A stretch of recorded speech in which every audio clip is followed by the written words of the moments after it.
Well, what's up parasocials? It's your liver lover, and I heard you trying to get some cash, some moolah, some cabbage, those precious little money, but unfortunately you're an artist. Yeah, me too. We are in the same boat, or maybe more accurately clinging to the same soggy board after the ship already sank.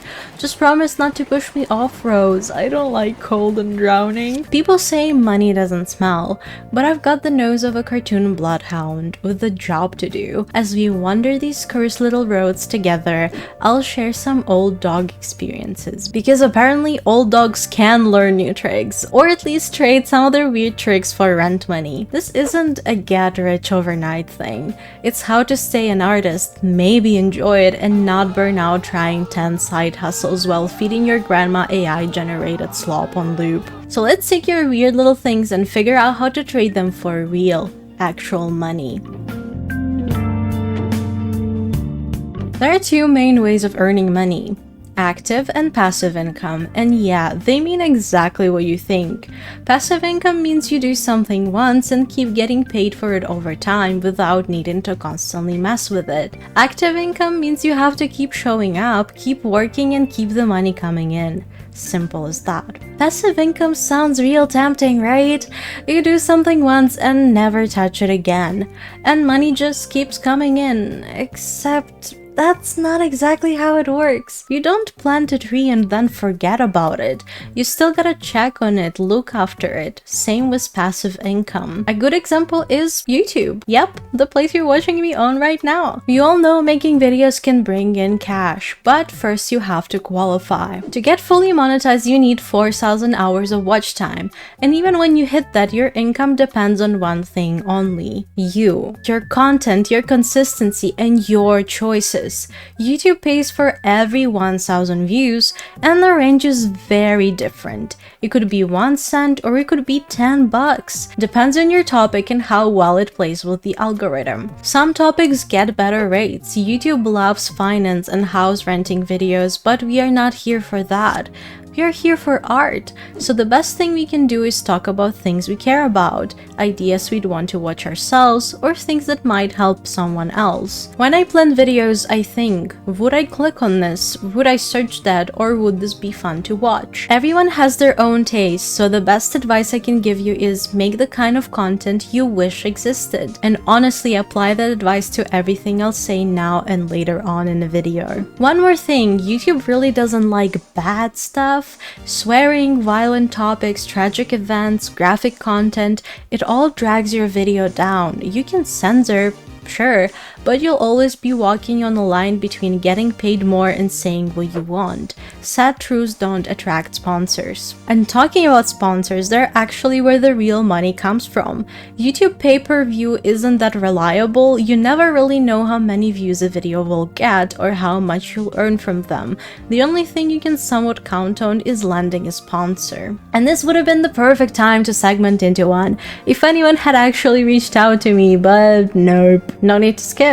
Talking about social medias other than YouTube, you've got Instagram and TikTok. They both have their own rules for monetization and how much they pay per 1,000 views. Now, I am not super familiar with these because on Instagram I've got like 6 followers and the worst lack with views ever. But from what I know, you need a professional account to begin with, and Instagram just randomly invites you into their program. I assume it's similar to TikTok, where you need at least 10,000 followers and post consistently. As for how much they pay, no clue. But from lurking around online, it doesn't seem like much at all. Just like YouTube, you'll probably need sponsors to make any real money. On TikTok, like I said, you need 10,000 followers to apply for the creator program.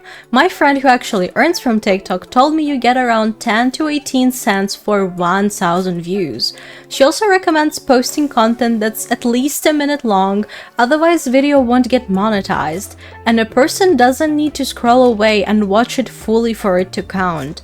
And apparently, showing your face or using voiceovers helps a lot. But hey, that's not a strict rule. If you don't want to use your face, that's fine. You don't have to follow the rules. Make your own. The algorithm is whack anyway, so why not just be wacky yourself? In my experience, people love really simple tutorials. Stuff that feels stupid to you might be super useful to someone else. So take a few minutes to film something like how to erase a line properly and post on TikTok every day. From what I heard, that consistency can really pay off. Other way of passive income is by opening your own digital store.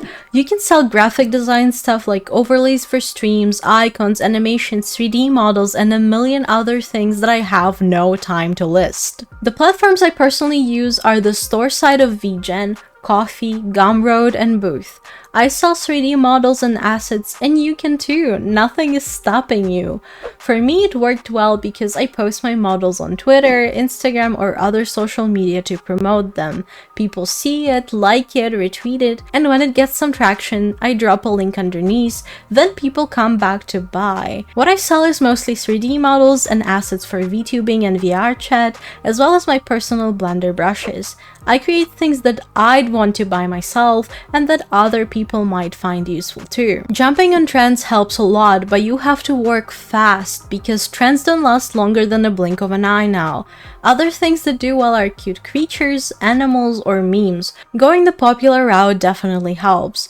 If a new game just came out and you like it, make something related to it and sell it. You'll enjoy making it and others will buy it because they enjoy it too. Remember that you can always involve your community. If you have one, that is. Having Ko-fi or Patreon can help a lot.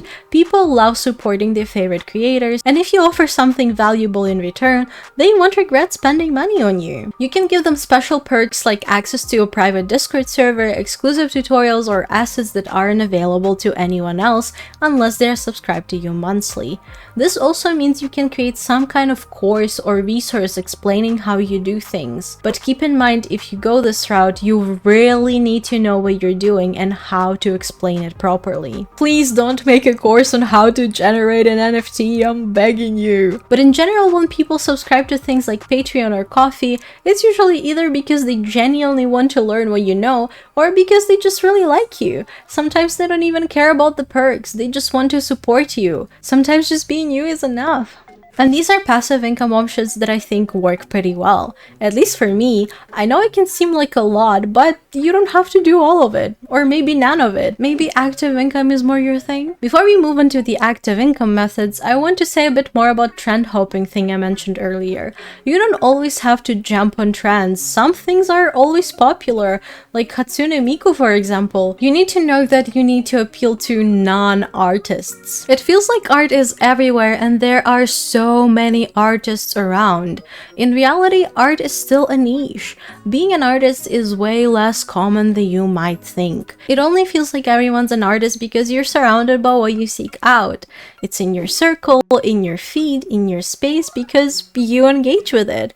Most people don't. They don't know anything about art, but they do know about games, TV shows, anime, manga, webtoons, whatever's mainstream. Just remind yourself how people were bullied for watching anime even not 3 years ago, and now it's the biggest thing ever. They're not going to care about a project you've been working on for 40 years just because it took you that long. They don't know what that means. People who aren't artists don't really understand how much work goes into what we do, no matter how well you explain it. That's why popular things, memes, and cute animals always do so well. That's the kind of stuff everyone can connect to. Active income is a lot of work, you know? But if you're passionate about what you do, even the tall mountains don't seem that tall anymore. The most direct and first thing that always comes to everyone's minds is just to do commissions. Whatever you can do can be paid for, 2D or 3D. Starting from silly little doodles and ending in super heavy, complex, rigged live 2D models or models for VR chat. There's so many things you can do, and I don't even need to list all of them. You already know what you do and what you'd like to do. Some of the ways to get commissions would probably be through websites like VGen, or maybe you can find specific Discord servers and communities. You can always look at websites where people post their requests, like ArtStation for example, or make a profile on Fiverr, which I personally don't suggest, but you do you. Listing your commissions on Ko-fi works too. Other ways would be to promote yourself on social socials like Reddit, Instagram, Twitter, and people will eventually find you. I started by posting my models on Twitter and creating art for YouTubers, and eventually other people started to notice me and ask to commission me. But remember, you need to really show off yourself here. People won't find you if you do nothing. Sometimes people ask you to do something you've never done before, but remember, the internet is a space where at this point you can find any information and learn even seemingly impossible tasks. So depending on the request, value of your time, and how much it would take you to do those things, will it be hard to learn what the commissioner is asking for? It's always a learning curve, and you shouldn't get stuck in just one thing you know and call it a day. That's told me personally so much, and I regret not pursuing more things earlier on instead of sticking to what works and what's more comfortable. But again, always level it in your head. Will you actually be able to pull it off? If you're a 2D artist who just draws little portraits and never animated anything in your life, maybe accepting a 1-minute animated video isn't the way to go just yet. You can also see more info about commissions in the video I did prior. Haha, self-promotion, let's go! One of the other really active things is to actually make your own merch. You can do prints, pins, keychains, etc. and sell them. This really splits into two parts.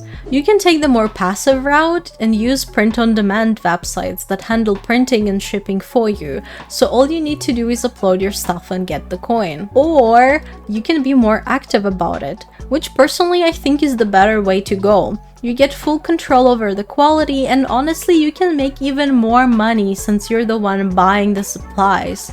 But it is an investment because you never know how well something will sell or if it will sell at all. I'm not super familiar with all the websites out there, but I used Vograce before for keychains, and I know some of my friends used it for other products too. The quality has been really good so far. You just need to fill out the order, they make the product and send it to you. From there you handle the orders and shipping. In my opinion, that's much better than print on demand because you get to hold the product in your hands first and see if it actually works for you or not. With all that merch, you can open your own store on platforms like Shopify, Big Cartel, or any other website I might not know about. And hey, if you do know more than me or have tips, please leave it in the comments. If you can help someone, do it. It won't hurt you, and there is no competition. So yeah, you can put your stuff in an online store, or if you want to go even bigger, get a stall at conventions. Have you ever been to one? Have you ever seen an artist valley? Hell yeah, that's what I'm talking about.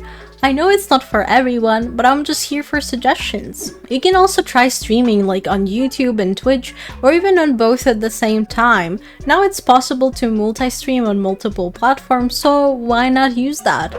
Double the views, double the comments, double the money?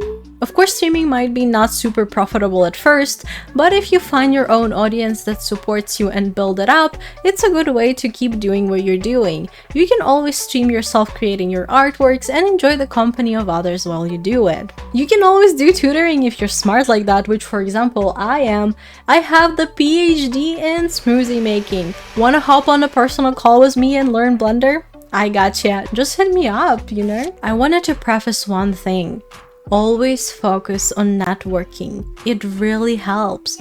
Build connections, but don't do it just because you feel like you have to. People can tell when you're only reaching out because you want something, and that kind of approach will hurt you in the long run. You might think you don't need it. I used to think that too, and maybe all these words will go in one ear and out of the other, but I really hope you'll listen and give it a try, without assuming I'm trying to force you into something you actually don't need. Make connections because you actually want to know those people. You don't have to be best friends or talk every day, but it needs to be genuine. It has to come from the heart. You can find it in all kinds of places. Dedicated Discord servers, Instagram, Twitter, Reddit, Twitch chat of some random VTuber. Having people who support you and who you support in return is so important, especially now when people are more closed off and still figuring out things after the pandemic and worried about state of the world or things like job security and AI replacing them.